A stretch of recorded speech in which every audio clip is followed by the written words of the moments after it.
नमस्कार, स्वागत है आपका सक्षम अकादमी में एक बार फिर से। काफ़ी समय के बाद आज आपके सामने हूं। और हाँ, एक डिजिटल बोर्ड हमारे साथ है यहाँ पर। तो जैसे कि आप लोग देख रहे होंगे, तो डिजिटल बोर्ड के साथ अब आपको सॉल्यूशन मिलने वाला, बहुत मज़ा आने वाला है वीडियो वगैरह सॉल्यूशन में। तो जो लोग अभी पहले से जुड़े हैं तो अच्छी बात है। जो लोग यूट्यूब पर देख रहे हैं, अभी तक नहीं जुड़े हैं सक्षम प्रैक्टिस सेट से, तो आप जो है वीडियो के डिस्क्रिप्शन में आपका एप्लीकेशन का लिंक दिया हुआ है, वहाँ से ऐप डाउनलोड कर सकते हो। एक दिन आपको पेपर मिलता है, जो ऑफलाइन में जो शेड्यूल है वही आपको यहाँ पर भी मिलने वाला है। और क्वालिटी कंटेंट की हमारी गारंटी है। रिजल्ट आप लोगों को पता है, सक्षम अकादमी के नाम से शायद थोड़ा बहुत सुना होगा, ठीक है। तो जो लोग जुड़ना चाहते हैं आप लोग जुड़िए। ये पैटर्न आपका पूरा सेम आपका वही रहेगा, जो आपका चाहे तो एसआई का ले लो, पुलिस का ले लो, पटवारी, लेखपाल, जो भी आपके ग्रुप सी के एग्जाम आपके आने वाले हैं या होते हैं। 20 नंबर का उत्तराखंड मिलता है हर पेपर में, 35 का आपको 20 नंबर की हिंदी मिलेगी, 35 का उत्तराखंड मिलेगा। और 5-5 क्वेश्चन आपको जीएस के सारे सब्जेक्ट से, हिस्ट्री, पॉलिटी, ज्योग्राफी, इकोनॉमिक्स वगैरह सारी चीजें। लास्ट में करंट अफेयर, कंप्यूटर भी शामिल होगा। और हाँ, 10 क्वेश्चन होंगे रीजनिंग के, जो ग्रुप सी का पैटर्न है फिलहाल उस पर। इसके अलावा एक शनिवार को टॉपिक वाला टेस्ट आपका शुरू होता है। आपका जो ग्रुप बनेगा, जो कोर्स आप मार्च वाला खरीदोगे, उसका जो ग्रुप बनेगा चैट सेक्शन में, वहां पर आपको टॉपिक मंडे को ही मिल जाएगा, ठीक है। अगर मैं आने वाले शनिवार की बात करूंगा तो उत्तराखंड परीक्षा वाणी चैप्टर 9 से लेकर चैप्टर 15 तक जो है आपका यहाँ पर पेपर होता है शनिवार को। और उसका सॉल्यूशन तो आपको नहीं मिलेगा, क्योंकि बहुत सारी चीजें, बहुत ज्यादा सॉल्यूशन सॉल्व कराने को हो जाएगा। तो अगर हो सकता है तो संडे को एक लाइव क्लास कर लेंगे उसके लिए, कि जो मेन चीजें होंगी ऑप्शन में वो आपको बता दी जाएगी, ठीक है। तो जुड़िए आप सक्षम प्रैक्टिस सेट से। और पेपर जैसे कि आपको पता है जल्दी ही होने वाले हैं, वहां पर आपको काफी हेल्पफुल रहेंगे। आप पूछ सकते हो, कोई दिक्कत नहीं, डेमो ले सकते हो। इससे पहले आपने कोई जुड़ा है उससे आप पता कर सकते हो प्रैक्टिस सेट वगैरह के बारे में। तो फिलहाल शुरू करते हैं। आज हमारे पास प्रैक्टिस सेट नंबर 573 है और इस वीडियो में आपको मिलने वाला उत्तराखंड और हिंदी का सॉल्यूशन। बात करते हैं यहाँ पर क्वेश्चन नंबर फर्स्ट हमारे पास है, किसी भी प्रकार की दुष्टता उसे सत्य से विचलित न कर सकी। तो रेखांकित शब्द का आपको यहाँ पर पद परिचय बताना था। देखिए, सबसे पहले हमें पद का पता होना चाहिए। पद और शब्द नॉर्मली एक ही चीज होते हैं। जब हम किसी शब्द का प्रयोग स्वतंत्र रूप से करते हैं तब वो शब्द कहलाता है, और जब हम किसी शब्द का प्रयोग किसी वाक्य में करते हैं तब वो आपको यहाँ पर पद कहलाता है। जैसे माना मैं यहाँ पर इस सत्य की बात करूं, तो अगर मैं स्वतंत्र रूप से इस सत्य को यहाँ पर इस तरीके से लिखता हूं तो ये एक शब्द है। लेकिन इस सत्य का प्रयोग हमने किसी वाक्य में किया हुआ है, तो यहाँ पर शब्द नहीं कहलाएगा, बल्कि क्या कहलाएगा, एक पद कहलाएगा। आपके पास यहां पर रेखांकित दिया हुआ है दुष्टता, तो आपने इस दुष्टता का पद परिचय बताना है। पद परिचय मतलब व्याकरण की दृष्टि से ये पद क्या क्या चीज यहां पर आपको बताता है। जैसे आपको यहां पर पता है कि दुष्टता कैसा शब्द है। दुष्टता आपके पास यहां पर है संज्ञा शब्द, यानी नाम है एक। दुष्टता एक भाव का नाम आपको यहां पर मिल जाता है। संज्ञा के अंतर्गत आपको यहां पर आता है लिंग, जो आपको ढूंढना होता है। आपके पास आता है वचन, और आपके पास आता है यहां पर कारक। तो इन तीनों चीजों का निर्धारण आपको यहां पर करना है। तो सबसे पहले मेरे यहां पर 2 ऑप्शन तो बाहर हो जाएंगे। ऑप्शन 3rd और 4th हमारे पास बचते हैं संज्ञा, ठीक है। उसके बाद दूसरा हमारे पास लिंग है, इसमें स्त्रीलिंग है, इसमें पुल्लिंग है, दुष्टता। अब वैसे तो देखो, दुष्टता यहां पर क्रिया के हिसाब से सखी आ गया, तो ये क्या हो जाएगा, आपका स्त्रीलिंग हो जाएगा।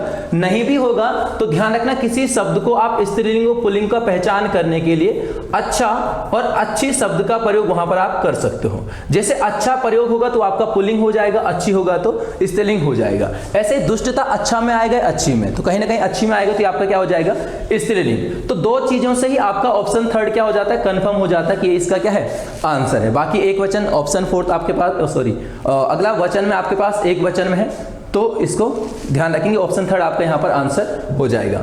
नेक्स्ट हमारे पास है क्वेश्चन नंबर 2, वह लड़का मेरा भाई है। वाक्य में वह है, इस वह का निर्धारण आपने यहां पर करना है।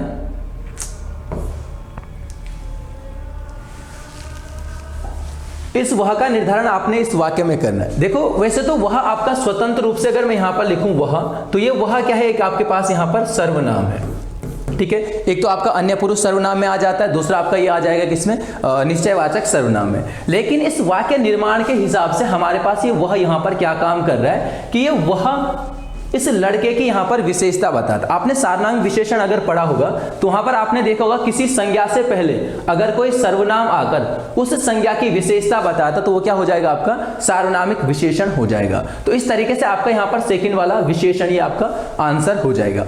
देखो, यहां पर एक वाक्य आपको मिलता है, जैसे माना मैं इसको दोनों तरीके से यहां पर प्रयोग कर सकता हूं।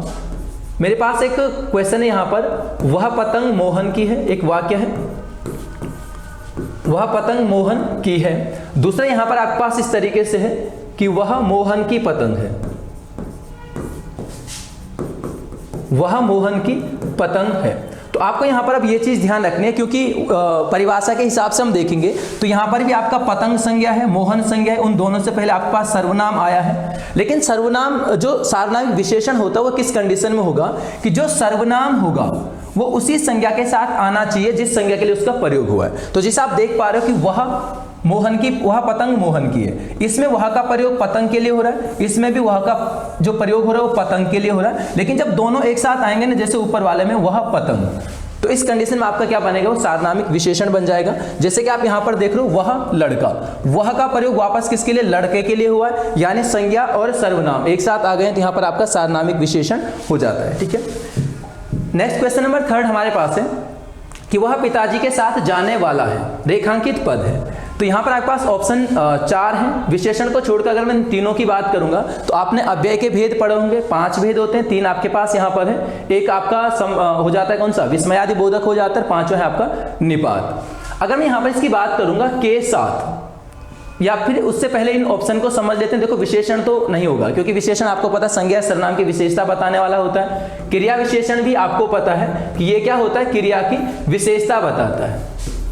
क्रिया की क्या बताता है, विशेषता बताएगा, वो क्रिया विशेषण हो जाएगा। मेनली इन दोनों में बहुत कंफ्यूजन रहता है आपको, समुच्चय बोधक और संबंध बोधक। सबसे पहले हम यहाँ पर अगर समुच्चय बोधक की बात करेंगे तो ये काम करता है किस चीज का, जोड़ने का, यानी ये जोड़ता है। अब किसको जोड़ेगा, या तो 2 शब्दों को जोड़ेगा, 2 वाक्यों को जोड़ेगा, या 2 उपवाक्यों को आपका यहाँ पर जोड़ने का काम करेगा।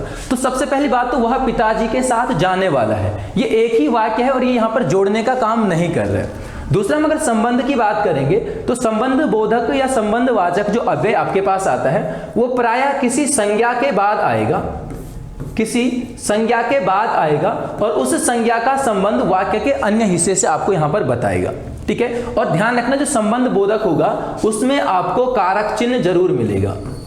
ठीक है, कारक चिन्ह की अगर मैं बात करूंगा तो कारक चिन्ह का मतलब यहां पर आपका है जैसे कर्ता, ने, के, से, इस तरीके के आपके पास यहां पर आ जाएंगे। ठीक है, तो यहां पर देखो पिताजी के साथ, पिताजी एक संज्ञा पद है, इनके बाद यहां पर के साथ आया और जाने वाला है। जो वह है वो पिताजी के साथ जाने वाला, जो जाने वाला है कौन, वह किसके साथ, पिताजी के साथ। तो इस अन्य का संबंध यहां पर किससे बता रहा है, किसी संज्ञा से संबंध बता रहा है। इस तरीके का आपका यहां पर क्या हो जाएगा, संबंध बोधक। इसमें आपका नॉर्मली क्या चीजें आती हैं, जैसे के साथ, के आगे, के पीछे, के सामने, के पार, इस तरीके की चीजें यहां पर आपका संबंध बोधक में आ जाती हैं। फिलहाल नेक्स्ट चलते हैं, फोर्थ हमारे पास है, निम्नलिखित में से जातिवाचक संज्ञा का उदाहरण नहीं है।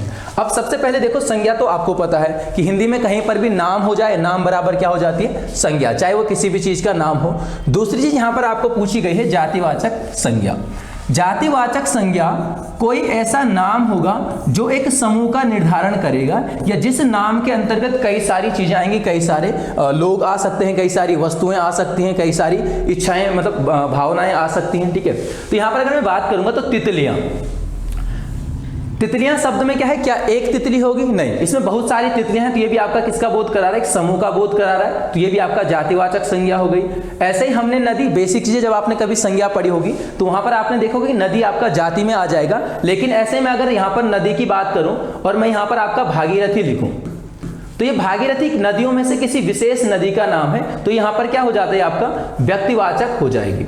ठीक है, ऐसे में गौरव की बात करूंगा तो नाम के हिसाब से गौरव आपका क्या है, एक व्यक्तिवाचक संज्ञा है, लेकिन यहां पर गौरव एक भाव भी है।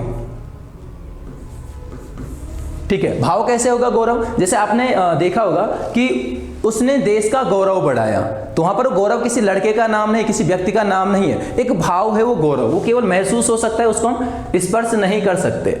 अब ऑप्शन बचा फोर्थ, इच्छाएं। तो मुझे लगता है कि वैसे तो इसका आंसर थर्ड वाला भी हम देख चुके कि एक भाववाचक संज्ञा है, लेकिन अगर जिन्होंने गलत किया होगा तो हो सकता है फोर्थ वाला किया होगा।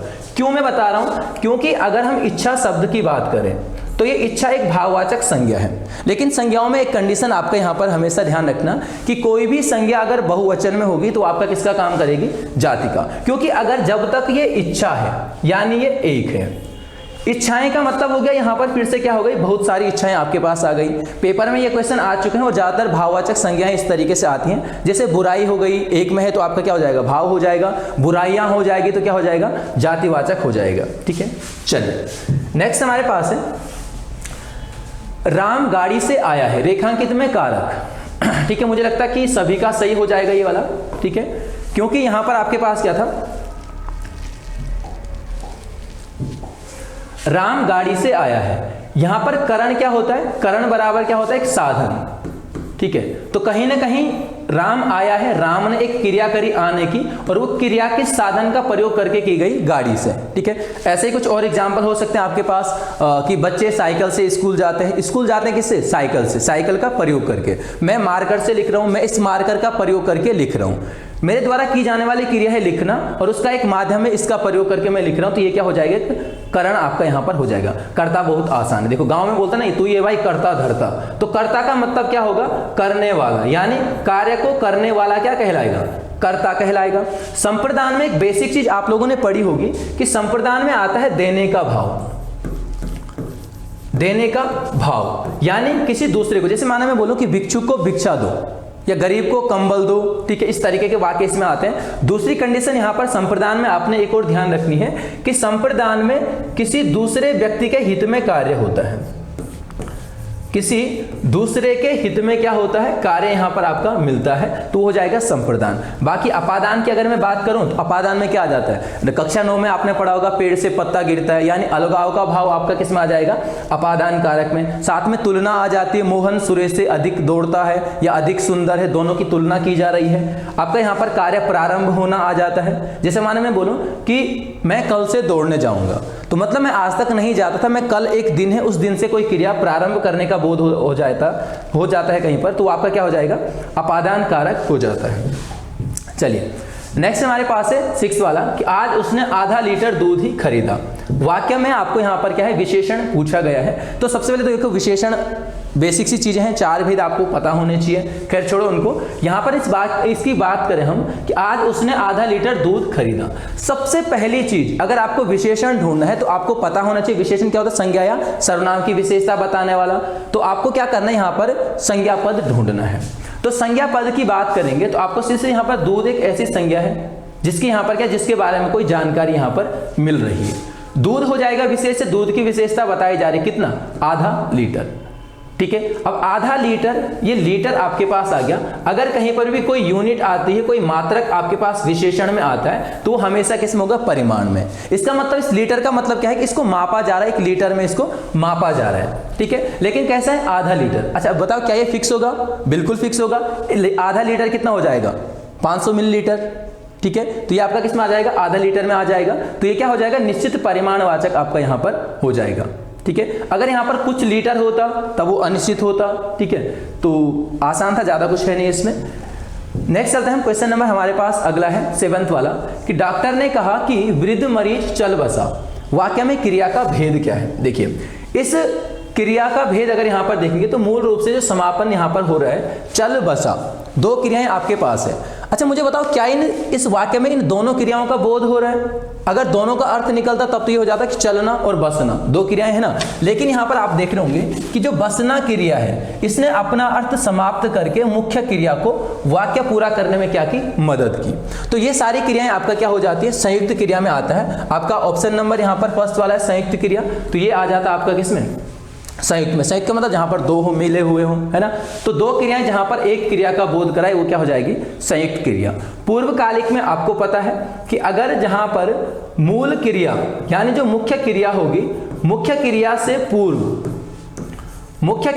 पूर्व जो क्रिया संपन्न होती है उसको यहां पर कहा जाता है क्या, पूर्वकालिक क्रिया। जैसे माना एक वाक्य हो सकता है कि बच्चा स्कूल से आकर सो गया।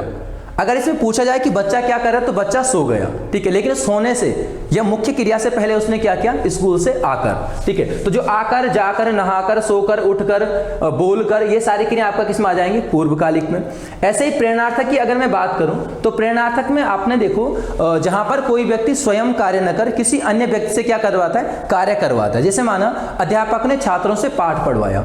अब अध्यापक ने स्वयं पाठ नहीं पढ़ा, किससे पढ़वाया, छात्रों से। लेकिन देखो छात्रों ने कब पढ़ा, जब अध्यापक से उनको क्या मिली, प्रेरणा मिली। ठीक है। तो ऐसे ही दूसरे से कार्य करवाना प्रेरणार्थक में। अच्छा हाँ, अब क्रियार्थक संज्ञा की अगर यहां पर बात करेंगे तो जो क्रिया संज्ञा के रूप में प्रयोग होती है, बहुत सारी क्रियाएं आपका ऐसी होती हैं, जैसे क्रियार्थक संज्ञा की मैं बात करूं तो जो क्रिया संज्ञा के रूप में या संज्ञा के आधार पर यानी संज्ञा के रूप में प्रयोग होती है वो आपका क्रियार्थक संज्ञा। जैसे माना हमारे पास एक वाक्य हो सकता है टहलना। टहलना मूल रूप से एक क्रिया है, ठीक है।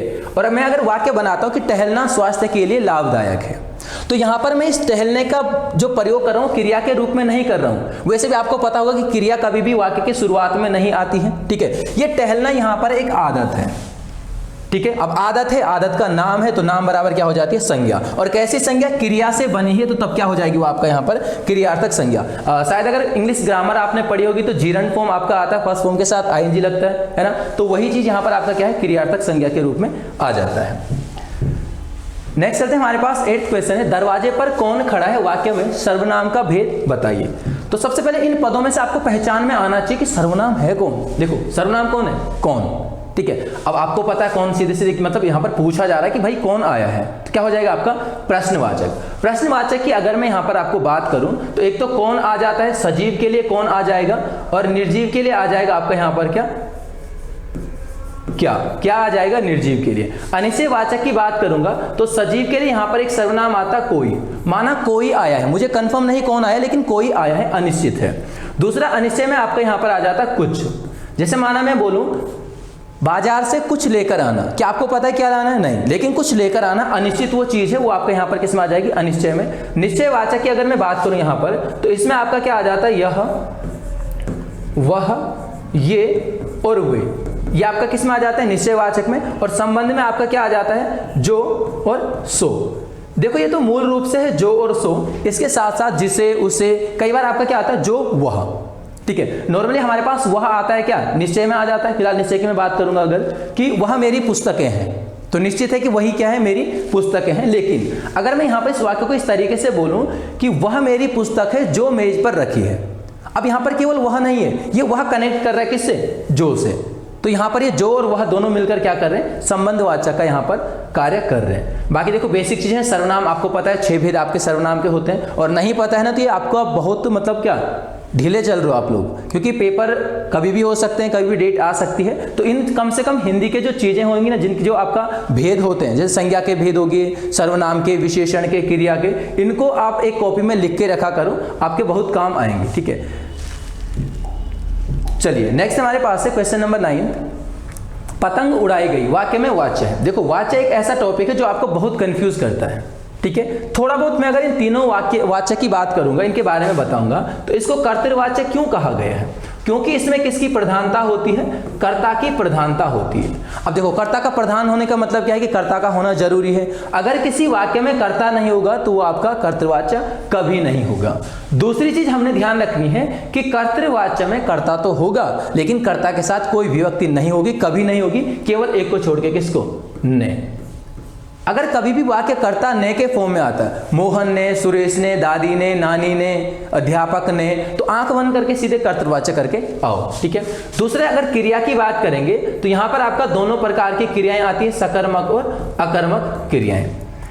दूसरे की बात करें कर्मवाच्य, इसको कर्म नाम क्यों दिया गया, क्योंकि इसकी में किसकी प्रधानता है, कर्म की प्रधानता है। अब देखो कर्म की प्रधानता किस क्रिया के साथ होगी, सकर्मक या अकर्मक, तो कहीं ना कहीं कर्म होगा तो सकर्मक क्रिया में होगा, है ना। तो क्रिया कैसी होगी, केवल और केवल सकर्मक क्रिया कर्म के साथ। दूसरा यहां पर आता है कि देखो वैसे तो इन दोनों में जो कर्ता होता है वो आपका क्या होता है, गौण होता है, लेकिन इन दोनों में जब जब कर्ता होगा तब तब कर्ता के साथ क्या आएगा, से या द्वारा कारक चिन्ह आपको यहां पर मिलेंगे। ऐसे ही भाववाच्य में ना तो कर्ता की प्रधानता ना ही कर्म की प्रधानता, सीधे सीधे क्रिया की प्रधानता होती है, ठीक है। और यहां पर आपका केवल केवल अकर्मक क्रिया आती है, और इसमें भी जब जब कर्ता होगा तब तब कर्ता के साथ क्या आएगा, से या द्वारा, ठीक हो जाएगा। अब क्वेश्चन की बात करते हैं कि पतंग उड़ाई गई। क्या मुझे बताओ कि इस वाक्य में कोई कर्ता है जो कार्य कर रहा है या जो पतंग उड़ा रहा है, कुछ ऐसा है, नहीं है। तो सबसे पहले हमारा पहला ऑप्शन हट जाता है, ठीक है, क्योंकि कर्ता नहीं तो कर्तवाच्य, क्योंकि इसमें तो कर्ता की प्रधानता होगी ना, ठीक है। दूसरी चीज, क्या इसमें कर्म है, पतंग उड़ाई गई, क्या उड़ाई गई, पतंग उड़ाई गई। तो यहां पर पतंग किसका काम कर रही है, कर्म का। अब जब कर्म है और सकर्मक क्रिया है तो आपका सीधे सीधे आंसर क्या हो जाता है, कर्मवाचक। भाववाचक इसलिए नहीं होगा क्योंकि इसमें अकर्मक क्रिया होती है। अच्छा देखो, भाववाचक को पहचानने की एक और छोटी सी कंडीशन और है कि भाववाचक में जो क्रिया होगी वो हमेशा आपका पुल्लिंग और एक वचन में होगी। ठीक है, ये आपको बहुत हेल्प करने वाले हैं। देखो, कर्तवाचक तो हमने हटा दिया क्योंकि कर्ता नहीं है, क्रिया स्त्रीलिंग में आ गई इसलिए भाव नहीं हो सकता, भाव में तो केवल पुल्लिंग में होगी क्रिया। ठीक है, तो दो ऑप्शन हट गए तो एक ही तो बचा, क्या, कर्मवाचक। चलिए नेक्स्ट चलते हैं। फिलहाल 10th हमारे पास है कि गजेंद्र के साथ बाजार जाकर रीना ने साड़ी खरीदी, रचना के आधार पर कौन सा वाक्य है। चलिए, रचना के आधार पर आपके पास यही मिलते हैं 3। ठीक है, 3 प्रकार के आपको यहाँ पर वाक्य मिलते हैं, सरल, संयुक्त और मिश्र। बहुत आसान है, कुछ भी नहीं है। सरल में आपने पढ़ा होगा एक उद्देश्य एक विधेय चाहिए। हम यहाँ पर याद रखने के लिए केवल यहाँ पर देखते हैं कि एकमात्र क्रिया होनी चाहिए, तो तब जाके वो आपका क्या हो जाएगा, सरल, जिसमें केवल एक क्रिया होगी। इसका मतलब संयुक्त और मिश्र में क्या होंगे, 2 या अधिक भी हो सकती हैं। ठीक है, अब इसमें तो हो गया, लेकिन 2 या अधिक की कंडीशन क्या होगी। जब 2 या 2 से अधिक क्रिया वाले वाक्य, जो वाक्य होगा उसमें जितनी क्रियाएं होंगी उतनी क्रियाएं अगर आपका क्या बनाए, स्वतंत्र सरल वाक्य बनाएंगी तो आपका संयुक्त हो जाएगा। लेकिन अगर एक दूसरे पर आश्रित होंगी तो आपका क्या हो जाएगा, मिश्रित हो जाएगा। ठीक है, दूसरी कंडीशन ये है कि 2 या 2 से अधिक क्रियाओं के लिए क्या होना चाहिए। देखिए, या तो आपके पास उस वाक्य में कोई योजक शब्द होना चाहिए या फिर कोमा होना चाहिए। अगर किसी शब्द में ना तो योजक है ना कोमा है, चाहे वो कितना भी लंबा कितना भी बड़ा वाक्य है, तो उसमें केवल एक क्रिया होगी और एक क्रिया वाला हमने लिख चुके हैं किसमें, सरल में। क्वेश्चन को देखो, गजेंद्र के साथ बाजार जाकर रीना ने साड़ी खरीदी। पहले तो एक ही मात्र क्रिया है कि साड़ी खरीदना। अब आपने सोचा कि नहीं वो बाजार जाकर भी तो है, ठीक है, लेकिन यहाँ पर पूरी क्रिया नहीं बताई जा रही है, ये यहाँ पर एक कंडीशन बताई जा रही है कि किसके साथ जाकर, गजेंद्र के साथ। दूसरी चीज, क्या इसमें कोई योजक शब्द है। योजक शब्द का मतलब और, तथा, या, किंतु, परंतु, जो, जिसे, जिसने, ऐसा कुछ भी नहीं है। क्या कोई कोमा लगा हुआ है, ये भी नहीं है। तो जब ना कोमा हो ना योजक शब्द हो, इसका मतलब उस वाक्य में केवल केवल क्या है, एक क्रिया है, और एक क्रिया वाला क्या हो जाएगा, सीधे सीधे सरल। इनको भी देख लेते हैं। संयुक्त में क्या आएगा, देखो, जैसे मोहन बाजार गया और उसने सब्जी खरीदी। मोहन बाजार गया एक क्रिया है और बीच में योजक का काम कर रहा है, और उसने सब्जी खरीदी दूसरा है। ठीक है, तो दोनों क्या है, स्वतंत्र हो सकते हैं। मोहन बाजार गया अपने आप में स्वतंत्र है, किसी पर निर्भर नहीं है। उसने सब्जी खरीदी, ये भी क्या है, किसी पर निर्भर नहीं है, यानी दोनों स्वतंत्र बन रहे हैं, तो संयुक्त। मिश्र वाला कैसे हो सकता है, देखो, वह लड़का आया था जो कल मिला। अब अगर आप क्या देखो, दोनों को अलग अलग करो कि वह लड़का आया था। अब इसे कंफर्म जानकारी तो नहीं पता चले ना कौन सा लड़का आया था, तो दूसरा वाला इसको पूरा कर रहा है कि जो कल मिला था। एक दूसरे पर आश्रित होंगे तो क्या हो जाएगा, मिश्र हो जाता है। नेक्स्ट चलते हैं। फिलहाल 11th है, निम्न में से अनेक शब्दों के लिए एक शब्द दिए गए हैं, सुमेलित का चयन कीजिए। ठीक है, चलिए सबसे पहले ऑप्शन से ही शुरू करते हैं, फर्स्ट वाले से, कि नीचे लिखी गई, ये नीचे लिखा हुआ, उपरयुक्त नहीं जी, उपरयुक्त, ऊपरी मतलब ऊपर, युक्त मतलब प्रयुक्त, ये तो ऊपर लिखा हुआ हो जाएगा। नीचे लिखा हुआ क्या हो जाएगा, अधोलिखित। जैसे आपने कई बार एग्जाम में देखा होगा कि अधोलिखित गद्यांश का सारांश लिखिए। अधो मतलब नीचे लिखा हुआ। ठीक है, पर्वत के नीचे की भूमि आदित्य का नहीं। सबसे पहले मैं अगर आदित्य का की बात करूंगा तो पर्वत के ऊपर की भूमि, पर्वत के ऊपर की भूमि आदित्य का, जबकि पर्वत के नीचे की भूमि क्या कहलाती है, उपत्यका यहां पर आपका कहलाती है। मध्य रात्रि का समय नहीं। गोधूली की अगर मैं बात करूंगा तो गोधूली आपको पता है रात्रि प्लस साय, यानी सायकाल और रात्रि काल के मध्य का समय गोधूली कहा जाता है इसको। और अगर मध्य रात्रि के समय की बात करूंगा तो इसको मैं यहां पर लिख लेता हूं, ये हो जाता है आपका निशीथ, निशीथ हो जाएगा ये। ठीक है, और फोर्थ वाला जब सभी असुमेलित हैं तो फोर्थ वाला आपका क्या हो जाएगा, ये सही सुमेलित हो जाता है। ठीक है, चलिए नेक्स्ट हमारे पास है अध्यादेश का संधि विच्छेद है। सबसे पहले तो देखो, संधियां बहुत आसान है, हमारे पास 4 संधि केवल आयोग ने दी है, उनमें से अध्यादेश। अगर मैं अध्यादेश का संधि विच्छेद करूं तो इनमें से कुछ भी ऐसा नहीं है जो अध्यादेश को यहां पर आपका बता रहा हो। ठीक है, चलिए तो आंसर आपका फोर्थ हो गया।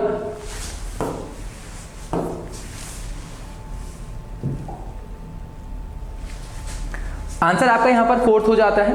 अध्यादेश की अगर मैं बात करूंगा तो इसका संधि विच्छेद हो जाएगा आपका क्या, अधि प्लस आदेश। चलिए यहां पर तो केवल केवल आपको क्या पूछी गई थी, संधि विच्छेद पूछा गया था। संधि विच्छेद में ध्यान रखना अधि और आदेश इन दोनों के आपके पास अर्थ बनने चाहिए, और जब अर्थ बनेंगे तो आपको यह भी ध्यान रखना है कि कौन सा नियम बन रहा है, कौन सी संधि यहां पर बन रही है। आपको पता है इसमें आपका इसको अलग किया तो आपका धा हलंत अलग हुआ, और एक यहां पर आपका ई की मात्रा अलग हुई, ई का मेल हुआ आ से। अब यहां पर भी या नहीं है, यहां पर भी या नहीं है, लेकिन बन क्या रहा, देखो या का निर्माण हो रहा है। किसमें होगा, यण संधि में। कैसे होगा, देखो यण संधि का नियम हमें बोलता है यदि ई या ई के बाद अगर कोई भिन्न स्वर आता है तो आपका या बनता है। ऐसे ही उ या उ के बाद अगर आपका यहां पर कहीं भिन्न स्वर आता है तो आपका वा हलंत बनता है, और अगर री के बाद कोई भिन्न स्वर आपके पास आता है तो ये क्या बनाएगा, आपका रा बनाएगा। ठीक है, तो यहां पर वही तो हुआ, ई के बाद आ आने पर क्या है, आपका या बना। और ध्यान रखना इनमें मात्रा किसके हिसाब से होती है, भिन्न स्वर के हिसाब से। चलिए नेक्स्ट हमारे पास है 13, बाल्यकाल में अंबर नाम से रचनाएं कौन लिखता था।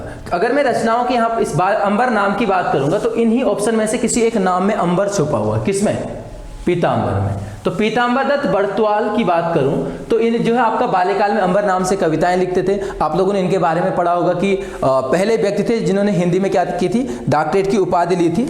और दूसरी बात अगर मैं यहाँ पर करूं कि इनका विषय क्या था, तो निर्गुण स्कूल ऑफ हिंदी पोइट्री करके इनका यहाँ पर सब्जेक्ट आता है। कई सारी रचनाएं इन्होंने यहाँ पर लिखी हैं। बाकी रचनाओं की अगर मैं बात करूं तो जो लोग एप्लीकेशन पे वो ध्यान रखना, या जो लोग अभी एप्लीकेशन डाउनलोड करेंगे, माना ये आपका एप्लीकेशन का होम पेज है, ठीक है, ये आपका बीच में स्टोर हो जाता है और भी कई ऑप्शन आपको यहाँ पर मिलेंगी। आपको होम पेज के साइड मेन्यू में यहाँ पर आपका 3 डॉट मिलेंगे, 3 लाइनें मिलेंगी। यहाँ पर जाके आपका जो बार खुलेगा ना, उसमें आपको यहाँ पर ऑप्शन में मिलेगा क्या, फ्री स्टडी मटेरियल। इसमें जाके आप अंदर जाके वहाँ पर रचनाओं की PDF डाउनलोड कर सकते हो। फालतू क्वांटिटी उसमें कुछ भी नहीं है, केवल NCERT कक्षा 9 से लेकर 12 तक की आपको सारी चीजें वहाँ पर, सारी रचनाएं वगैरह हैं वो आपको वहाँ पर मिलेंगी। ठीक है, तो उसमें से आप चेक कर लेना। फिलहाल आगे चलते हैं। 14 है, वह बाजार की ओर आया होगा, रेखांकित में पदबंध। चलिए पदबंध क्या होता है, पद अभी हमने देखा शब्द जब वाक्य में प्रयोग होगा, ऐसे 2 या 2 से अधिक पदों का समूह क्या कहलाएगा, पदबंध कहलाएगा। पदबंध की बात करूंगा तो केवल आपका 4 प्रकार के होते हैं। यहां पर सर्वनाम कोई पदबंध फिलहाल मुख्य रूप से नहीं है, इसकी जगह पर हम यहां पर कर देते हैं क्या, विशेषण। ठीक है, संज्ञा पदबंध, विशेषण पदबंध, क्रिया और क्रिया विशेषण। आपको यह देखना कि जो पदों का जो समूह है वो इन चारों में से किसका काम कर रहा है। तो आपके पास अंडरलाइन क्या है, आया होगा। क्या आया होगा कोई नाम है, संज्ञा है, नहीं। क्या आया होगा किसी संज्ञा की विशेषता बता रहा है, नहीं। आया होगा तो क्या है, एक क्रिया आपके पास है और क्रिया ही इसका यहां पर आंसर हो जाता है। ठीक है, अगर मैं यहां पर इसका करता कि बाजार की ओर, या इसको अंडरलाइन करता बाजार की ओर, तो तब क्या हो जाता है कि वह बाजार की ओर आया होगा। आया होगा क्रिया है और क्रिया के बारे में ये जानकारी दे रहा है, तो ये वाला पद क्या हो जाएगा, क्रिया विशेषण का काम यहां पर करेगा। ठीक है, बाकी आगे अभी तो पहला ही पेपर है आपका इस महीने का, आगे कई सारी चीजें आपको यहां पर मिलने वाली हैं। 15 है, लिली नामक कहानी संग्रह के लेखक। तो लिली के लेखक यहां पर आपका सूर्यकांत त्रिपाठी निराला जी हो जाते हैं। अच्छा, जो मैंने अभी PDF आपको बताई उसमें गलती से जो है आपका इनका जन्म जो है आपका 1998 हो गया है, ये 1898 होगा। दोनों डेट मिलती है, 1898 भी है, 1899 भी आपको किसमें, NCERT अलग अलग 2 पुस्तकों में यहाँ पर आपको मिलता है। ठीक है, तो निराला जी है, निराला जी को आपको पता है कि जो छायावाद आपके पास मिलता है, छायावाद के 4 स्तंभों में से एक माने जाते हैं, जिनमें से आपका क्या है, जयशंकर प्रसाद है, सुमित्रानंदन पंत है, आपका यहाँ पर सूर्यकांत त्रिपाठी निराला है, और आपका चौथा है महादेवी वर्मा। ठीक है, तो रचनाएं फिलहाल आप देख लेना। आगे चलते हैं।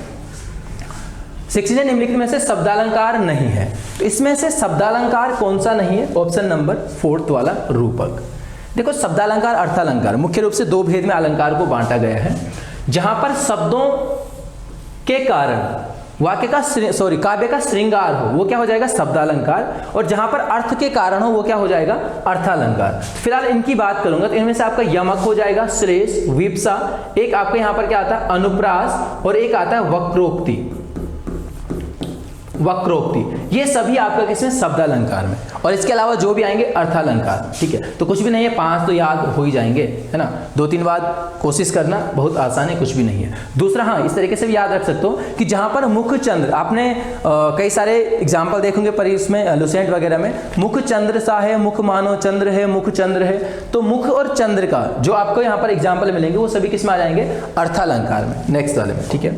चलिए 17 है निम्नलिखित में से शुद्ध वर्तनी। देखो वर्तनी एक बहुत अच्छा टॉपिक है आपके पास। इसमें से अगर मैं बात करूंगा शुद्ध, तो शुद्ध वर्तनी आपका यहां पर हो जाती है कौन सी, ऑप्शन नंबर 3 अधोगति, सेकंड वाला, ठीक है। देखो क्यों होगा, क्योंकि अगर मैं अधोगति की बात करूंगा और विसर्ग की बात करूंगा तो विसर्ग क्या रहता है, देखो इसमें भी देखना, यहां पर आपका अगर विसर्ग के बाद कभी का, ख, प या फ आए तो विसर्ग आपका ज्यों का त्यों रहेगा। का वाली बात करते हैं, आपने यहां पर प्रातः काल देखा, प्रातः प्लस काल अगर यहां पर संधि होती है तो केवल प्लस हट जाता है, ये विसर्ग ज्यों का त्यों रहेगा। अब हम लिखते हैं नहीं लिखते वो हमारी गलती है, ठीक है। खा की बात करूंगा, हम दुख लिखते हैं, दु प्लस खा, विसर्ग ज्यों का त्यों रहेगा।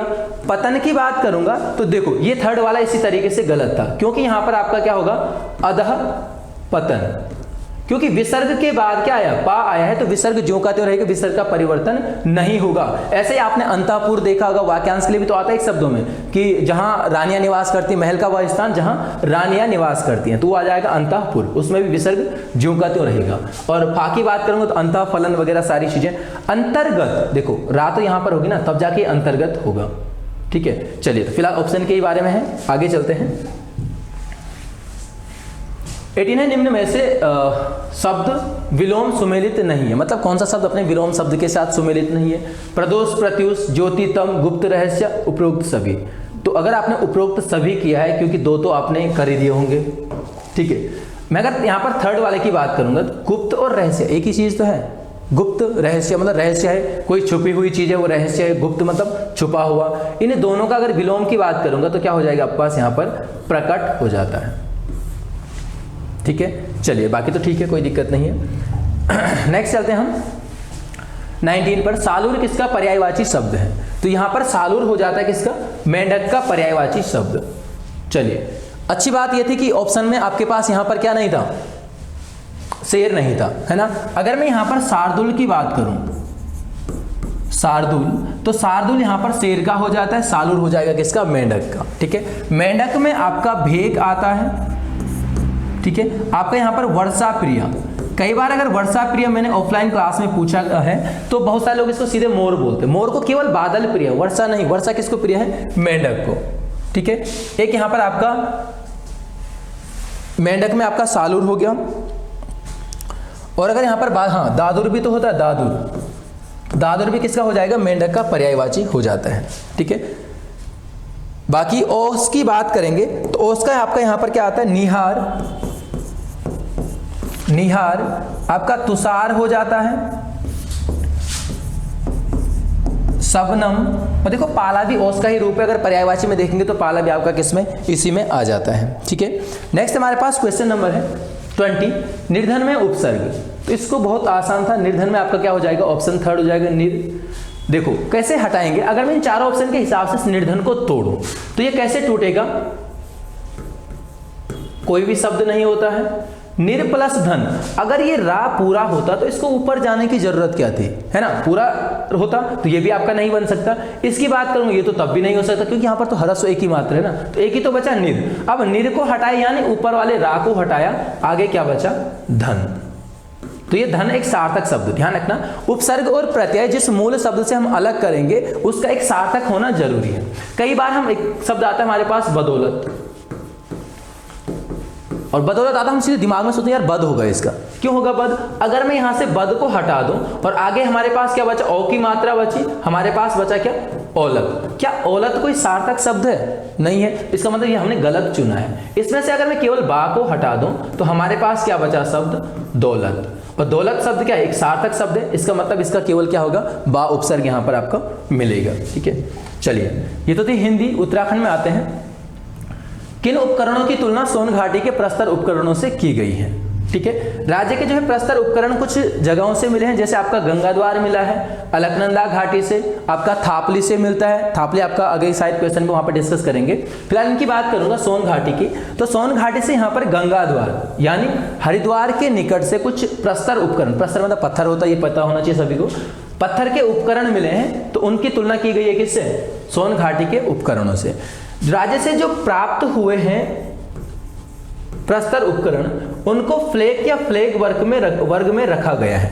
फ्लैग वर्ग क्या होता है? फ्लैग वर्ग कि जहां पर जो हथियार होते हैं आपका काटने और खुरचने के काम आते हैं ना, उनको इस वर्ग के अंतर्गत यहाँ पर इतिहासकारों ने रखा है। तो उत्तराखंड में जो ज्यादातर मिले हैं वो आपको यहाँ से मिलते हैं। ठीक है, चलिए नेक्स्ट हमारे पास है 22। 1989 में पिथौरागढ़ के बनकोट से किसके द्वारा ताम्र आकृतियां खोजी गई? सबसे पहले तो देखो परीक्षा वाले जिसने पढ़ी होगी ना, सबसे पहले चैप्टर इतिहास मिलता है। और आज की डेट में ये तो नॉर्मल चीजें हो गई कि इतिहास के बारे में ऐसा तो हो ही नहीं सकता कि आप लोग ना पढ़े, है ना। और एक ट्रेंड है कि नए क्वेश्चन आ रहे हैं, खैर छोड़ो उसको। यहाँ पर बात करूंगा कि बनकोट की खोज किसने की? तो बनकोट की खोज यहाँ पर आपका MP जोशी के द्वारा की जाती है। बनकोट यहाँ पे शीशे दिया हुआ पिथौरागढ़ में, आपने रट रखी है चीजें, कितनी हैं? 8 ताम्र मानव आकृतियां यहाँ से प्राप्त होती हैं। ठीक है। दूसरी चीज, मैं अगर यहां पर ताम्र संस्कृति की बात करूंगा तो ताम्र संस्कृति के क्रम में 1999 में नैनीपातन नामक एक जगह है। ठीक है, ये नैनीपातन से भी आपका यहाँ पर क्या मिली है? 5 मानव ताम्र आकृतियां प्राप्त हुई हैं। शायद किसी बुक में, किसी नोट्स में, सिंगल लाइनर या वन लाइनर किसी नोट्स में आपका क्या मिलता है? ये नैनीपातन आपका नैनीताल में दिया हुआ, लेकिन ये नैनीपातन भी कहाँ पर है? पिथौरागढ़ जनपद में, ध्यान रखना इसका। तीसरा हमने देखा कि 1953 में यज्ञदत्त शर्मा के द्वारा किसका? बहादराबाद का उत्खनन किया जाता है। हरिद्वार में बहादराबाद है, यहां से भी कुछ आपका क्या मिलता है? ताम्र उपकरण, भाले, कड़े वगैरह यहां से आपका प्राप्त होते हैं। ऑप्शन की बात करूंगा यशोधर मठपाल की, तो इन्होंने आपका एक तो नौला जेनल के समाधानों की खोज इन्होंने की। खोज तो नहीं की, इन्होंने क्या किया यहाँ पर? इनका अध्ययन किया। ठीक है, नौला और जेनल 2 गांव हैं अल्मोड़ा में। इनको सड़क मार्ग के द्वारा जोड़ा जा रहा था, तो बीच में कुछ समाधियां प्रकाश में आती हैं, उनको यहाँ पर उनका अध्ययन किया जाता है यशोधर मठपाल के द्वारा। बाकी फड़का नौली आपको पता है 1985 का पेड़ साल कब आता है? 1989 में पेड़ साल की खोज की थी। ठीक है। राकेश भट्ट में हमने आपका ग्वारखिया गुफा देखी, इन्होंने प्रकाश में लाया और वहां पर आता है कि अध्ययन किसके द्वारा किया गया? यशोधर मठपाल के द्वारा इसका भी अध्ययन आपको मिलता है। नेक्स्ट चलते हैं। इस पेपर में थोड़ा हिस्ट्री से कुछ ज्यादा ही क्वेश्चन आपके पास थे, कोई दिक्कत नहीं। राज्य के किस स्थान से चित्रित धूसर मृदभांड प्राप्त हुए हैं? ठीक है, ये मृदभांड आपका मिलते हैं थापली से। ये थापली आपका टिहरी में मिलता है, अलकनंदा के तट पर, श्रीनगर के आपका दूसरी ओर आपको पता होगा कि इस तरफ आपका टिहरी मिल जाता है, कीर्तिनगर वाली साइड। दूसरा पुरोला से। इन 2 जगहों से आपके पास चित्रित धूसर मृदभांड प्राप्त हुए हैं। मृदभांड मतलब मिट्टी के बर्तन, चित्रित धूसर मतलब धूसर क्या बोलते हैं? जैसे गेरुए रंग के, है ना। और उनपे क्या है? आपका कलाकृति यहाँ पर आपका मिली है। ठीक है। देवढुंगा की बात करूंगा तो ये भी पुरोला में है, उत्तरकाशी में। और यहां से आपने अमोघ भूति का नाम तो सुना ही होगा। अमोघ भूति कुणिद वंश का सबसे प्रतापी शासक यहां पर मिलता है। इसके द्वारा यहां पर यज्ञ करने का उल्लेख मिलता है। और देवढुंगा यज्ञ वेदिका है किसकी? अमोघ भूति की। नौला जनरल में बता चुका हूं यशोधर मठपाल के द्वारा। मुनिया की ढाई आपका द्वाराहाट अल्मोड़ा में है, यहां से भी आपका क्या मिले हैं? कुछ कपमार्क्स वगैरह मिले। कपमार्क्स मतलब जैसे प्याले नुमा आकृति वगैरह यहां पर पत्थरों पर बनाई मिलती है। अगला है 24। राज्य क्षेत्र के लिए किस ग्रंथ में उत्तर कुरु नाम मिलता है? उत्तर कुरु आपको पता है ऐत्रेय ब्राह्मण में मिलता है, बहुत आसान है। ऋग्वेद की बात करेंगे तो ऋग्वेद में आपने परीक्षावाणी में पढ़ा होगा कि सबसे पहला जो ऐतिहासिक उल्लेख मिलता है वो किस बुक में मिलता है? ऋग्वेद में। ठीक है, साहित्यिक उल्लेख मतलब। दूसरी चीज ध्यान रखना, ऋग्वेद में आपको पता है कि मनुष्यों की भूमि, देवताओं की पुण्य भूमि इसको कहा गया है। लेकिन जो ओपन यूनिवर्सिटी की बुक है उसमें उसी नगर नाम यहां पर मिलता है कि ऋग्वेद में उत्तराखंड क्षेत्र को उसी नगर कहा गया। महाभारत के कई सारे पर्वों में उत्तराखंड का उल्लेख मिलता है, सबसे ज्यादा उल्लेख मिलता है वन पर्व में। ठीक है, वन पर्व की अगर मैं बात करूंगा तो आपने पढ़ा होगा कि जो पांडव थे उनकी लोमस ऋषि के साथ यात्रा थी इस क्षेत्र में। बाकी कई सारी चीजें हैं। रामायण में कुछ थोड़ा बहुत जानकारी मिलती है। कोसी नदी के तट पर काशी का आश्रम मिलता है। वैसे बहुत सारे लोग इस कोसी नदी को आपका नेपाल की कोसी मानते हैं, लेकिन हम उत्तराखंड के बारे में पढ़ते हैं तो नाम मिलते जुलते मिलते तो हम सोचते हैं क्या ये आपका उत्तराखंड वाली कोसी मिलेगी। छोड़ो इसको। 25 में मुनार नामक आभूषण शरीर के किस अंग में पहना जाता है? तो मुनार आपका कान में, मुनार या मुदुरे आपका आता है तो आपका कहाँ पर है? कान में पहना जाता है, ठीक है। अगर मुंदरी आता है ना तब वो हाथ है, ठीक है। हाथ में देखो एक चीज आपका यहाँ पर पौंची आता है, पौंची हो जाएगा हाथ में, और अगर पौंटा आता है ना, पौंटा, तो ये आपका कहाँ पर हो जाएगा? पैर में हो जाता है, ठीक है। नाक में आपको पता बुलांक हो जाता है, बिसार हो जाता है, नथ हो जाता है, फुल्ली जिसको बोलते हैं, लौंग भी बोला जाता है, और हाँ एक आता है बिड, ये भी आपका नाक में, ठीक है। बाकी पैर की बात करें, झिंवरा, अमृति तार, पोलिया, ये सारी चीजें तो बेसिक चीजें आपको पता होनी चाहिए लगभग। नेक्स्ट चलते हैं, निम्न में से किस तीर्थ का पुराणों में दंड पुष्करणी नाम से उल्लेख मिलता है? यानी पुराणों में किस जगह को, इन चारों में से किस स्थान को दंड पुष्करणी तीर्थ कहा गया है? तो कौन सा होगा इसमें? आपका यहाँ पर हो जाएगा ऑप्शन 4 हेमकुंड। हेमकुंड लोकपाल भी इसको कहा गया, तो इसको आपका दंड पुष्करणी तीर्थ। त्रियुगी नारायण की अगर मैं यहाँ पर बात करूंगा तो इसको यहाँ पर आपका क्या कहा गया? गोरक्षाश्रम रक्षक तीर्थ, गोरक्षाश्रम रक्षक तीर्थ इसको यहाँ पर कहा गया है, ठीक है। पुरानी टिहरी आपका धनुष तीर्थ हो जाती है, और होमकुंड तो देखो आपका नंदा देवी राजात का अंतिम पड़ाव आपको यहाँ पर मिलता है फिलहाल। नेक्स्ट हमारे पास है, पुराणों में उत्तराखंड के लिए किस नाम का प्रयोग किया गया है? तो पुराणों में आपको ये सभी नाम यहाँ पर आपको मिलते हैं। किन्नर भूमि हो गया, सुवर्ण भूमि, हिरण्ययामा, तो आपका सभी हो जाएगा, ज्यादा कुछ है नहीं। हाँ, पुराणों की अगर बात करेंगे तो सबसे ज्यादा जो उल्लेख मिलता है वो मिलता है आपका स्कंद पुराण में। दो भाग इसके मिलते हैं, जिसमें गढ़वाल का उल्लेख मिलता है, उसमें केदारखंड हो जाता है, और कुमाऊं क्षेत्र का उल्लेख इसमें मिलता है मानस खंड में। नेक्स्ट आपके पास 28 है, किस वर्ष श्रीनगर गढ़वाल में कांग्रेस का विशेष अधिवेशन संपन्न हुआ? तो ये आपका होता है आपका 1938 में, 5-6 मई आपका यहाँ पर मिलता है 1938 में। जवाहरलाल नेहरू इसमें शामिल हुए थे, और यहाँ पर अध्यक्षता की बात करेंगे तो हिस्ट्री की बुक्स वगैरह में मिलता है कि प्रताप सिंह नेगी के द्वारा इसकी अध्यक्षता यहाँ पर की गई थी। और उत्तराखंड या फिर पर्वतीय भाग को पृथक राज्य का दर्जा या पृथक राज्य बनाने का पहला प्रयास जो है यही उत्तराखंड में माना जाता है। अगला है, कालिदास के किस ग्रंथ में हिमवंत पुत्र मैनाक व पुत्री गौरा का उल्लेख मिलता है? यह मिलता है आपका किसमें? कुमार संभव में। ये सभी रचनाओं की अगर मैं बात करूं यहाँ पर आपका कालिदास की रचनाएं मिलती हैं, उनमें से कुमार संभव में आपने पढ़ा होगा शिव पार्वती की प्रेम गाथा और कार्तिकेय जन्म की व्याख्या यहाँ पर आपको मिलती है। अभिज्ञान शाकुंतलम में ये तो अपना बेसिक चीजें हैं, आपका कण्वाश्रम से संबंधित है। मालविकाग्निमित्रम यहाँ पर कभी कभार आता है कि किस एक ग्रंथ में अग्निमित्र एक शासक था, उसके जीवन के बारे में उसका उल्लेख, उससे आधारित कौन सी रचना आपको यहाँ पर मिलती है? तो ये मिलेगी कौन सी? मालविकाग्निमित्रम। नेक्स्ट है आपका 30 अमोघभूति प्रकार की मुद्राओं की खोज। चलिए, मुद्राएं भी आ गई, तो आज ऐसे हिस्ट्री के कई सारे क्वेश्चन आपको यहाँ पर मिल रहे हैं। अमोघभूति की मुद्राओं की खोज की अगर बात करेंगे तो कैप्टन कोटले के द्वारा इन मुद्राओं की खोज 1834 से लेकर 37 दोनों डेट आपका यहाँ पर मिलती हैं, यहाँ पर की गई थी। हुआ क्या था कि 1832 से लेकर आपने देखा होगा 42 से लेकर 54 तक आपका क्या मिलती है कि ऊपरी गंगा नहर का निर्माण किया गया था। उस नहर का सर्वेक्षण किया था कैप्टन कोटले ने। तो जब इसका सर्वेक्षण करते हैं तो इनको सहारनपुर के कुछ क्षेत्र, कुछ हिस्से में क्या मिलती है? कुछ मुद्राएं प्राप्त होती है जिनमें अमोघभूति का नाम मिलता है। तो इनको सीधे सीधे क्या कहा गया? अमोघभूति प्रकार की मुद्राएं। हमारे पास एक बलोदी पुस्तक मिलते हैं ना, तो बलोदी में इनको क्या कहा गया? आधुनिक भगीरथ भी कहा गया। देखो, भगीरथ ने आपका गंगा को धरती पर लाए थे और ये आपका ऊपरी गंगा नहर को लाए थे, तो यहाँ पर इसको भगीरथ, आधुनिक भगीरथ कहा गया। इनके बारे में पढ़ चुके हैं। करनाक की बात करेंगे, रिवेट कारनाक 1877 अल्मोड़ा के द्वाराहाट के निकट एक देवालय है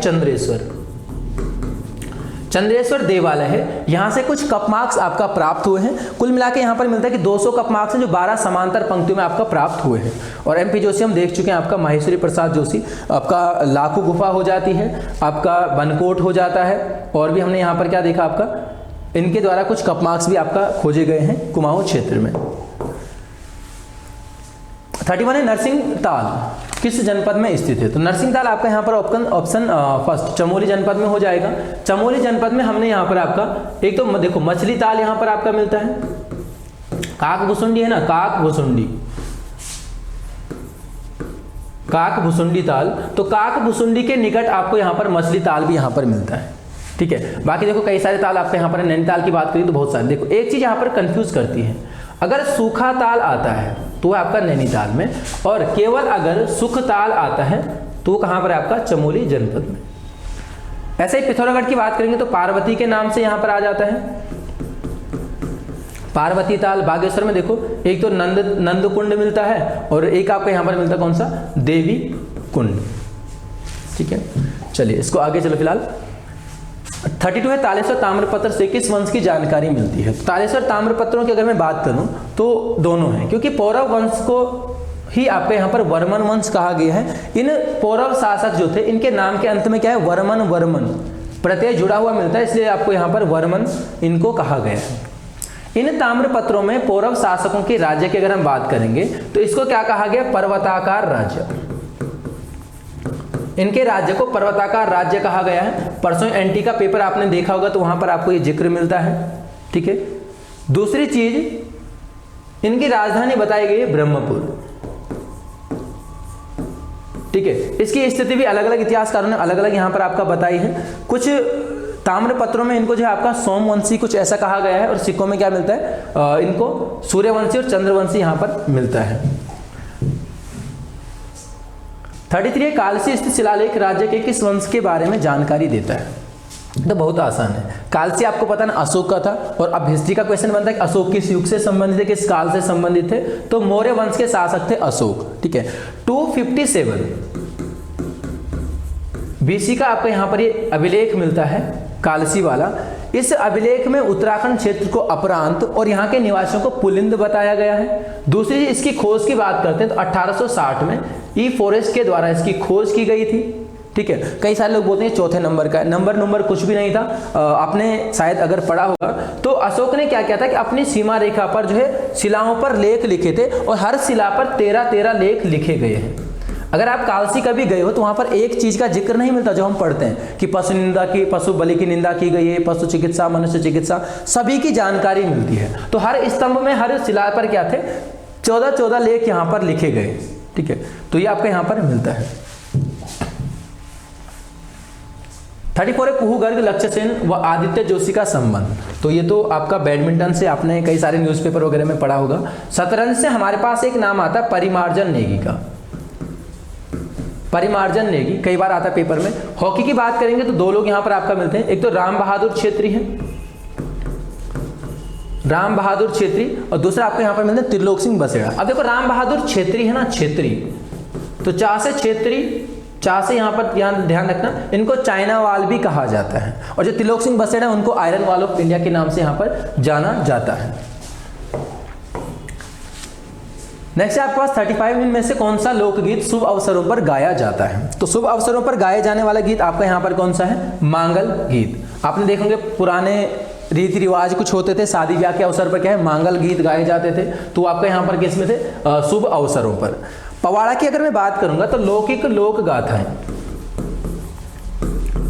जो आपका लौकिक लोक गाथाएं आपको यहाँ पर मिलती हैं, लौकिक लोक गाथा, वो आपका पवाड़ा कहलाती है। और ऐसे अगर आपको यहाँ पर बात करें किसके, जो आपके पास यहाँ पर मिलता है पौराणिक, यानी पुराणों से संबंधित जो लोक गाथाएं मिलती है उनको जागर कहा जाता है। ठीक है, छौपती आपको पता है जौनसार क्षेत्र में प्रश्नोत्तरी वाला गीत है। और राजला मालुसाई की बात करेंगे तो राज्य की सबसे प्रसिद्ध प्रेम गाथा आपको अगर मिलती है तो राजला मालुसाई मिलती है। 36 से पर्वतीय पर्यावरण संरक्षण समिति की स्थापना किसके द्वारा की गई। ये की गई ऑप्शन 3 यहां पर आपका सरला बहन के द्वारा। सरला बहन का मूल नाम कई बार पेपरों में आ चुका है, कैथरीन हाइलामन, और याद होगा सभी को जहां तक मुझे उम्मीद है। सरला बहन के द्वारा एक लक्ष्मी आश्रम की स्थापना की जाती है। लक्ष्मी आश्रम, कई सारे लोग कंफ्यूजन में हैं कि लक्ष्मी आश्रम की स्थापना कब हुई है, क्योंकि हमें परीक्षावाणी एक डेट देती है कि 1941 में गांधी जी की शिष्या सरला बहन अल्मोड़ा आई और इसके बाद इन्होंने क्या किया, यहाँ पर आपका लक्ष्मी आश्रम की स्थापना की। अगर कभी 41 आए और ऑप्शन आए जो मैं अभी बताने वाला हूं तो आप 41 कर सकते हो, लेकिन अगर पेपर में ध्यान रखना थोड़ा सा डीप में आता है, 1946 में एक यहाँ पर आपका आता है कस्तूरबा महिला मंडल, इसकी स्थापना की गई थी इनके द्वारा, और इसी का नाम 1948 में क्या मिलता है आपका लक्ष्मी आश्रम किया गया था। ऐसे आपका यहाँ पर मीरा बहन की बात करेंगे तो इनका भी मूल नाम यहाँ पर मिलता है कौन सा, मैडलिन स्लेड, मैडलिन स्लेड करके मिलता है। और इन्होंने ऋषिकेश में पशुलोक की स्थापना की है। इनका उपनाम वैसे कभी नहीं आता है। ठीक है, चलिए नेक्स्ट क्वेश्चन हमारे पास है कि भागीरथी मिनरल वाटर इकाई स्थित है। तो भागीरथी मिनरल वाटर इकाई आपका कहाँ पर है? उत्तरकाशी जनपद में स्थित है। उत्तरकाशी में, मेन उत्तरकाशी में स्थित आपको मिलती है। दूसरी चीज यहाँ पर आपका जो ये है गढ़वाल मंडल विकास निगम के द्वारा यहाँ पर ये स्थापित की गई है। 38 नैना देवी हिमालयी बर्ड कंजर्वेशन रिजर्व की स्थापना कब की गई? तो ये बर्ड कंजर्वेशन यहाँ पर आपका स्थापित किया गया था 2015 में। देखिए नैनीताल में जो आपका हिमालयी बर्ड कंजर्वेशन है ना, एक तो नैना देवी के नाम से मिलता है, दूसरा यहाँ पर आपका ये मिलता है क्या, पंगोट किलवरी के नाम से, पंगोट किलवरी। अगर आप अभी इस वीडियो के बाद गूगल उठाना, उसमें सर्च करना कि भारत के प्रमुख पक्षी अभ्यारण्य, सबसे ऊपर इसका नाम आता है कि पंगोट अभ्यारण्य। इसके बारे में पढ़ोगे तब पता, अच्छा ये तो ये वाला है ना। तो पंगोट एक पक्षी का नाम है, उसके नाम पर रखा गया है। 2012 में हमने यहाँ पर आपका क्या देखा, नंदौर की स्थापना देखी, नंदौर वन्यजीव विहार। दूसरा यहीं पर आपका क्या मिलता है, पवलगढ़ यहाँ पर आपका मिलता है। तो ये दोनों आपका कहाँ पर, नैनीताल में मिलते हैं। अगला है आपके पास 39, किस व्यक्ति को मिनी कार्बेट के नाम से भी जाना जाता है? इसका आंसर है आपका यहाँ पर क्या, ठाकुरदत्त जोशी। मुझे पता है बहुत सारे लोगों ने लखपत सिंह किया होगा, क्योंकि फेसबुक व्हाट्सएप पे यही चल रहा है कि आधुनिक कार्बेट लखपत सिंह। ऐसा अभी तक फिलहाल कुछ भी नहीं है और ना किसी ने स्टेटमेंट ऐसा कुछ कहा है। हाँ, ठाकुरदत्त जोशी की अगर हम बात करेंगे तो इनको जो है मोतीराम बोरा, नैनीताल के कोई व्यक्ति थे, उनके द्वारा इनको क्या है, मिनी कार्बेट यहाँ पर कहा गया है। इनकी एक पुस्तक भी आपको यहाँ पर मिलती है, कुमाऊं के खौफनाक आदमखोर के नाम से, तो इसको ध्यान रखना। डॉक्टर रामलाल शाह की अगर मैं बात करूंगा तो इनको the grand old man of Haldwani कहा जाता है। ठीक है, एक पुस्तक में जिक्र किया गया, उत्तराखंड संदर्भ के नाम से है। आपको वहाँ पर व्यक्तित्व के बारे में कई सारी चीज़ें मिलती है और बीच बीच में कुछ स्पेशल चीज़ें यहाँ पर हैं। उसमें से आपको एक बॉक्स बना हुआ है, वहाँ पर आपका मिलता है कि जो डॉक्टर रामलाल शाह थे ये कुमाऊं क्षेत्र के पहले MBBS थे और इनको यहाँ पर आपका क्या कहा जाता है, the grand old man of Haldwani. अब देखो यार, इनको उत्तराखंड के दादा भाई नौरोजी मत बनाना, जो है उसको उतना ही रखो, ठीक है, कोई ज़रूरत नहीं है क्वान्टिटी बढ़ाने की।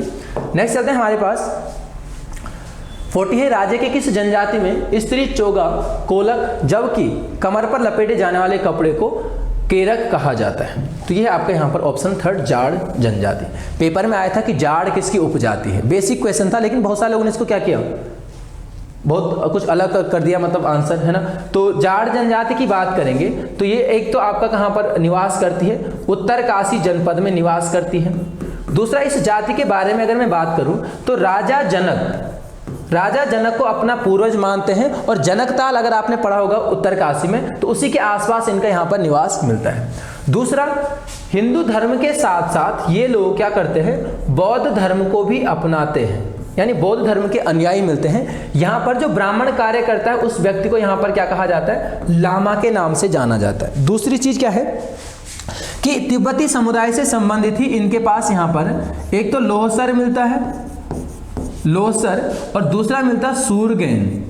लोहसर और सूरगेन नामक 2 त्योहार इनके द्वारा यहाँ पर आपका मनाए जाते हैं। तो ये कुछ स्पेशल चीज़ें यहाँ पर आपका इनके बारे में है। और एक अंतिम चीज़ जो यहाँ पर आपका मिलती है वो इनकी बोली आती है। इनकी बोली को यहाँ पर आपका क्या कहा गया, रोम्बा। रोम्बा कहा गया किसको, जाड़ जनजाति की बोली को। ठीक है, चलिए नेक्स्ट हमारे पास मिलता है 41 है, रिस्पना व बिंदाल किसकी सहायक नदी है? नदी वैसे नदियां होना चाहिए था, उसको कोई दिक्कत नहीं है। यहां पर ये आपका किसकी है, सुसुआ की। ठीक है, उसके बाद आपको पता होगा कि सुसुआ, बिघालना रो, और एक नदी आपका यहां पर और मिलती है, कौन सी, बाल्दी। शायद जो आपका सहस्त्रधारा से आती है उसको बाल्दी कहा गया। ये तीनों मिलती है सोंग में, फिर सोंग जाकर मिलती है किसमें, गंगा नदी में। 42 है, 36 रकम तथा 32 कलम नामक प्रथा की शुरुआत किसने की है? ये शुरुआत की थी यहाँ पर चंद शासकों ने। क्या थे, 36 रकम 32 कलम, एक कर व्यवस्था थी। 32-36 प्रकार के कर थे, उनको यहाँ पर इस नाम से जाना गया है। गोरखों ने इस पर आंशिक रूप से इसको समाप्त करने की कोशिश की है, इसको परिवर्तन करने की मैं ये बोलूंगा कोशिश की है, क्योंकि कई सारे टैक्स तो इन्होंने भी यहाँ पर आरोपित किए हैं। लेकिन इसको ब्रिटिश काल आते आते इसको यहाँ पर क्या किया गया था, समाप्त किया गया था। आगे का भी क्वेश्चन डलेगा, चंद्रवंश के जो कर वगैरह हैं तो वहां पर इसको कर भी देखेंगे कुछ। 43 निम्न में से कौन सी परियोजना संबंधित नदी के साथ सुमेलित नहीं है? तो यहां पर आपका ऑप्शन 3 चीला नदी सुमेलित नहीं है। चीला की बात करेंगे तो ये आपका पौड़ी में मिलती है, कहां पर, गंगा नदी पर आपको यहां पर इसकी स्थापना की गई है। नेक्स्ट आपको मिलता है कुमाऊनी भाषा और उसका साहित्य नामक पुस्तक के लेखक। तो कुमाऊनी भाषा और उसका साहित्य जो पुस्तक की अगर मैं बात करूं वो है किसकी, त्रिलोचन पांडे की। ऐसे ही कुमाऊनी की जगह पर गढ़वाली कर दो, वो है हरिदत्त भट्ट शैलेश की। हरिदत्त भट्ट शैलेश की भी यहाँ पर आपका रचना मिलती है। ये इनकी उपाधि थी, इनका नाम नहीं था, ये इनकी उपाधि। जैसे आपने शैलेश मटियानी का नाम पढ़ा, इनका भी मूल नाम क्या मिलता है, रमेश चंद्र सिंह मटियानी मिलता है। शैलेश नाम से वो आपका साहित्य यहाँ पर करते थे, ठीक है। चलिए गोविंद चातक की बात करेंगे तो गोविंद चातक का एक तो यहाँ पर आपका खुदेड़ गीत आता है, खुदेड़ गीत। बाकी आपने अंगारा और रेबार नामक 2 पत्रिकाएं देखी होंगी, कई सारी चीजें यहाँ पर, बांसुरी बजती रही, दूर का आकाश, कई सारी रचनाएं भी आपने परीक्षा वाणी में पढ़ी होंगी। अगला हमारे पास 45 है, निम्न में से किसे हिमपुत्र व धरतीपुत्र के नाम से जाना जाता है। हिमपुत्र और धरतीपुत्र हेमवती नंदन बहुगुणा। अगर आपने जीबी पंत किया तो ध्यान रखना, जीबी पंत को हिमालय पुत्र कहा गया है, हिमालय पुत्र। और क्यों कहा, किसने कहा हिमालय पुत्र? आपने देखा होगा साइमन कमीशन का विरोध में एक आंदोलन, विरोध होता है आपका 1928 में जब भारत में आता है साइमन कमीशन, तो वहां पर जवाहरलाल नेहरू की रक्षा इन्होंने की थी लखनऊ में। तब जाके इनको यहाँ पर जब इनका देहांत होता है जीबी पंत का, तो एक स्टेटमेंट आता है जवाहरलाल नेहरू का कि हिमालय की धूल में पैदा होने वाला यह व्यक्ति हिमालय जैसा महान था, यानी हिमालय की धूल में पैदा होने वाला। तो तब जाके हिमालय पुत्र की संज्ञा यहाँ पर आपको मिलती है जीबी पंत के द्वारा, ठीक है। इंद्रमणि बडोनी आपको पता उत्तराखंड के गांधी हो जाते हैं। अगर हम कुमाऊं क्षेत्र के गांधी की बात करेंगे तो हमें मिलते हैं कौन से, देवकी नंदन पांडे मिल जाते हैं, इनकी पुस्तक भी दोनों उसके आर्किटेक्ट करके मिलता है। और अनुसुईया प्रसाद बहुगुणा की अगर हम बात करेंगे तो इनका आपका यहाँ पर नाम मिलता है क्या, गढ़ केसरी। गढ़ केसरी मतलब शेर होता है, गढ़वाल के शेर। कुमाऊं केसरी आपको पता है बीडी पांडे हो जाएगा। नेक्स्ट आपके पास है अल्मोड़ा स्थित किस क्षेत्र को आंदोलनकारियों की जन्मस्थली के नाम से जाना जाता है, ठीक है। तो ये आपको यहाँ पर देघाट क्षेत्र को जाना जाता है, अल्मोड़ा में स्थित है। देघाट में एक भारत छोड़ो आंदोलन के समय देघाट और धामदो यानी सालम में कुछ यहाँ पर आंदोलन होते हैं। एक आपका 18 अगस्त आता है 1942 को, यहाँ पर आपका 4 लोग शहीद हुए थे, हरि हीरा बद्री कांडपाल, हरिदत्त हीरामणि बद्रीदत्त और कांडपाल। ऐसे आपका सालम में भी आता है 25 सितंबर, ठीक है। हाँ 25 सितंबर को यहाँ पर आपका क्या होता है, एक घटना होती है सालम या धामदो की घटना इसको कहा जाता है। यहाँ पर नरसिंह धानक और एक व्यक्ति और मिलते हैं, उनका यहाँ पर क्या हुआ था, वीरगति को ये शहीद हुए थे, इस तरीके से ध्यान रखना। नरसिंह धानक और दूसरा नाम यहाँ पर आपका मिलता है क्या, टीका सिंह, ठीक है। 47 पहाड़ी पशुचारकों पर दोनिया नामक कर किसके द्वारा किसके काल में आरोपित किया गया? तो यह किया गया था गोरखा काल में। देखिए गोरखा काल की कर व्यवस्था की बात करेंगे तो काफी क्रूरता से भरा इनका शासन यहाँ पर आपको मिलता है। एक तो आपका यहाँ पर नया कर मिलता है कुसही, और आपने देखा होगा कि ब्राह्मण काश्तकारों पर इन्होंने कुसही कर आरोपित किया, ठीक है। कुछ यूनिक कर जो आपका चंद पवार में नहीं मिलेंगे, उनमें से यहाँ पर एक मिलता है सायर। अच्छा ये सा पूरा दंत सा है, सायर कर। तो जो सायर कर था ये आपका क्या था, आयात निर्यात पर लिया जाने वाला कर। टिहरी में हमने पौंड टुट्टी के नाम से इसको देखा होगा, है ना। एक आपका यहाँ पर आता है बहता, या फिर इसी बहता को कहीं पर मिलता है कल्याण धन, कल्याण धन। तो जो बहता या कल्याण धन था ये आपका छिपाई हुई संपत्ति पर लिया जाने वाला कर था। ऐसे एक आपका यहाँ पर रहता मिलता है। रहता का मतलब कोई रहता था, यानी पलायन करने पर रहता कर यहाँ पर लिया जाता था। पलायन करने पर कोई व्यक्ति गांव छोड़कर जाता था, उसकी सारी संपत्ति पर किसका अधिकार हो जाता था, राज्य यानी सरकार का अधिकार हो जाता था। दूसरा यहाँ पर आपका मिलता है, देखो टांड कर तो आपका हर जगह मिलेगा, ठीक है। अगर मैं बात करूँ यहाँ पर कुछ यूनिक कर की, तो एक यहाँ पर आसमानी फरमान मिलता है।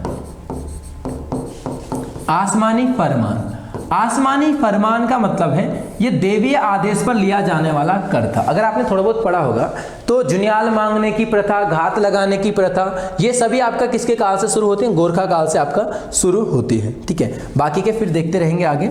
नेक्स्ट क्वेश्चन हमारे पास है 48, भीमसेन थापा द्वारा किस वर्ष अंग्रेजों से बुटकल प्रांत छीना था? जो बुटकल प्रांत था वो तराई भाग में था, ठीक है, और ब्रिटिशों ने इस पर अधिकार कर दिया था आपका 1802 के आसपास। 1802 में तराई पर या दून घाटी पर जो ब्रिटिश अधिकार हो गया था। उसके बाद 1804 में ये जो क्षेत्र बुटकल प्रांत ये आपका ब्रिटिश के नियंत्रण में था। 1804 में भीमसेन थापा यहाँ पर इसको अपने कब्जे में ले लेता है और मूल रूप से यहीं से जो है आपका गोरखा और अंग्रेजों का जो द्वंद्व होता है, जो युद्ध शुरू होता है, वो आपका इसी को माना जाता है। फिर आपको पता है कि सुदर्शन शाह ने यहाँ पर आमंत्रित किया था अंग्रेजों को, तो उनको और सहायता यहाँ पर आपका मिल जाती है।